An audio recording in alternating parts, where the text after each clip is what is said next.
Welcome students. इस video में हम कक्षा 10वीं की प्रश्नावली 6.2 एनसीईआरटी के सवाल हल करेंगे। पिछले वीडियो में हमने सवाल नंबर 3 तक हल किया था। अब इसका चौथा सवाल देखिए। हमें आकृति दी हुई है। इस आकृति में DE समांतर AC दिया हुआ है और DF समांतर AE दिया हुआ है। तो हमने सिद्ध करना है कि BF बटा FE बराबर होगा BE बटा EC के। तो इसको हम कैसे करेंगे देखिए।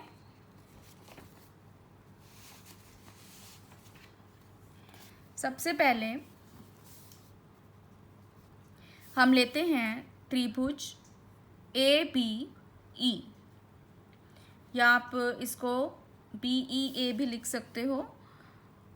त्रिभुज BEA में अब यहाँ से देखिए आकृति में DF और AE जो हैं वो समांतर हमें दिए हुए हैं, गिवन है। तो अभी हमने प्रमेय 6.1 पढ़ी थी जिसका नाम है समानुपातिकता प्रमेय। तो इसके द्वारा जो ये रेखा DF है वो बाकी दोनों भुजाओं को समान अनुपात में विभाजित करेगी। तो हमारे पास आ जाएगा BD बटा DA बराबर BF बटा FE। इसे हम पहला समीकरण मान लेते हैं। इसी प्रकार इसी प्रमेय द्वारा अब हम दूसरा त्रिभुज, बड़ा त्रिभुज लेते हैं BAC। त्रिभुज BAC या BCA भी लिख सकते हैं। त्रिभुज BCA में अब हमारी रेखा है DE समांतर AC। ये हमें फिर से दिया है। तो यहाँ से हमारे पास क्या आ जाएगा, फिर से इस आधारभूत प्रमेय द्वारा BD बटा DA बराबर आ गया BE बटा EC के, क्योंकि जो ये रेखा DE है वो बाकी दोनों भुजाओं को समान अनुपात में विभाजित करेगी। तो ये दूसरा समीकरण आ गया। तो पहले और दूसरे समीकरण से हमें क्या मिलेगा, BD बटा DA BF बटा FE के बराबर है और BD बटा DA BE बटा EC के बराबर भी है। तो इसका मतलब क्या हुआ, BF बटा FE किसके बराबर आ गया, BE बटा EC के। तो यही हमने सिद्ध करना था इस सवाल में। तो ये हमारा चौथा सवाल हल हो गया। अब आइए देखते हैं इसका अगला सवाल, पांचवा सवाल। अब पांचवें सवाल में हमें दिया है आकृति जो ये है 6.20, इसमें DE समांतर है OQ के और DF समांतर है OR के, और हमें दर्शाना है EF समांतर होगी QR के। तो इसमें देखिए, अब पहले हम त्रिभुज लेते हैं POQ। तो त्रिभुज POQ में ये जो रेखा DE है वो समांतर है OQ के, ये हमें दिया हुआ है। तो आधारभूत समानुपातिकता प्रमेय द्वारा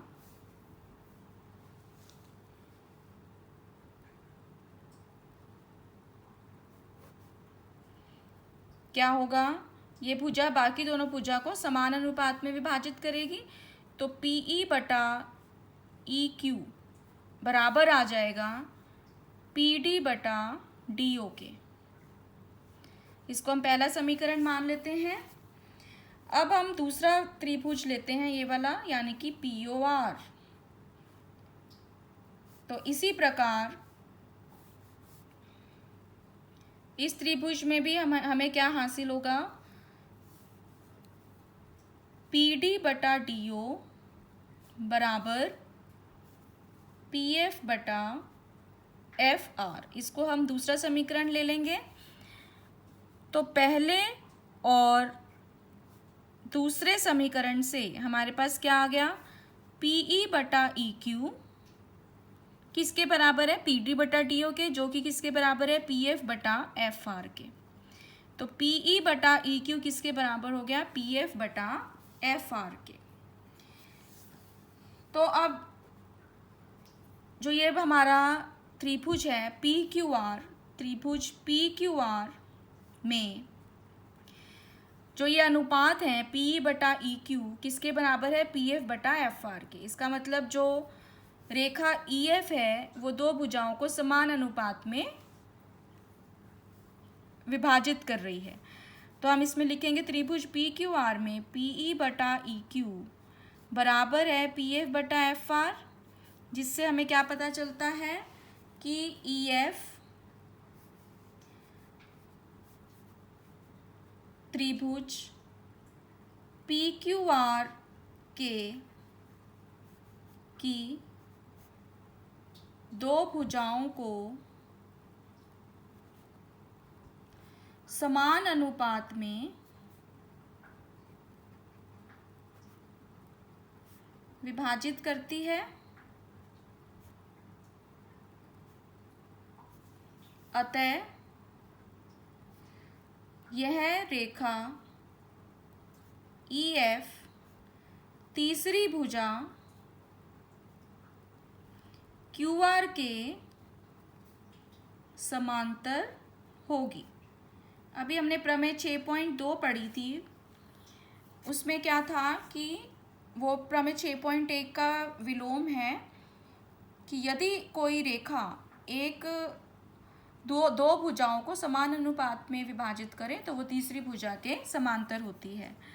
तो उससे हमारे पास क्या आ जाएगा, EF समांतर QR। तो यही हमने हल करना था इस सवाल में।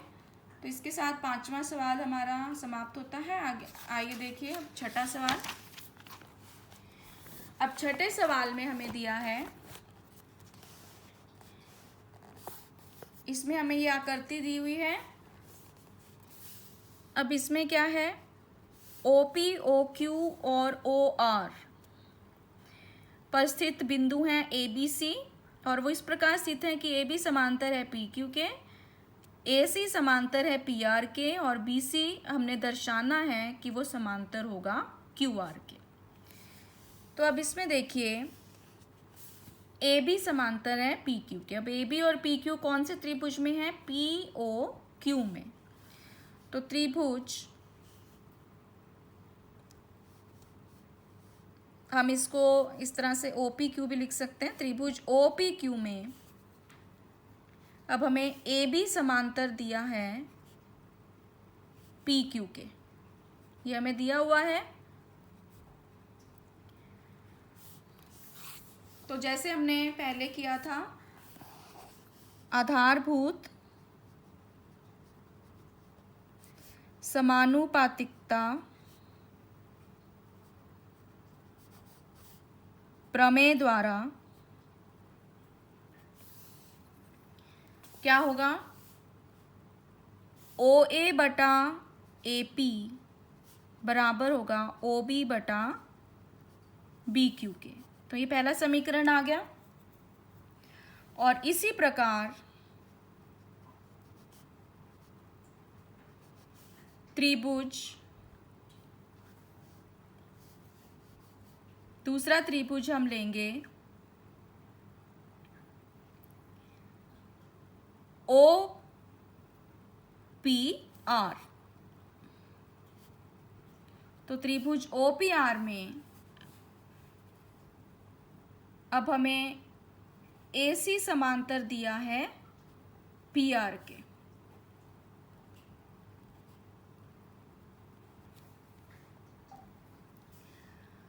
तो इसमें देखिए, अब इसमें फिर से आधारभूत समानुपातिकता प्रमेय द्वारा क्या होगा, OA बटा AP बराबर OC बटा CR। इसको हम दूसरा समीकरण मान लेंगे। अब पहले और दूसरे से क्या आ गया हमारे पास, OA बटा AP OB बटा BQ के बराबर है, तो OB बटा BQ बराबर OA बटा AP किसके बराबर है, अब OC बटा CR के। तो OB बटा BQ किसके बराबर आ गया, OC बटा CR के। तो ये हमारा तीसरा समीकरण आ गया। तो त्रिभुज अब हम OQR में देखें तो OB बटा BQ किसके बराबर है, OC बटा CR के। तो यहां से हमें क्या पता चलता है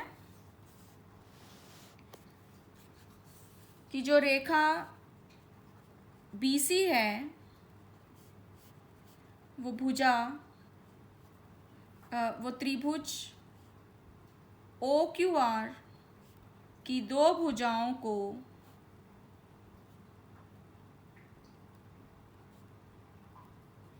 समान अनुपात में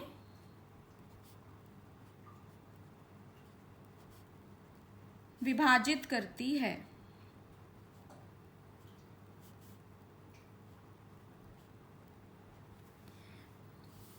तो इससे हमें क्या पता चलेगा, प्रमेय 6.2 द्वारा कि BC किसके समांतर है, QR के, क्योंकि जो रेखा दो भुजाओं को समान अनुपात में विभाजित करती है वह तीसरी भुजा के समांतर होगी, यानी कि जो भुजा BC है वो QR के समांतर होगी। तो यही हमने सिद्ध करना था इसमें। तो इसी के साथ ये छठा सवाल भी समाप्त होता है। अगर आपको ये वीडियो पसंद आए तो इसे मेरे चैनल को सब्सक्राइब करें और इस वीडियो को लाइक और शेयर करें। धन्यवाद।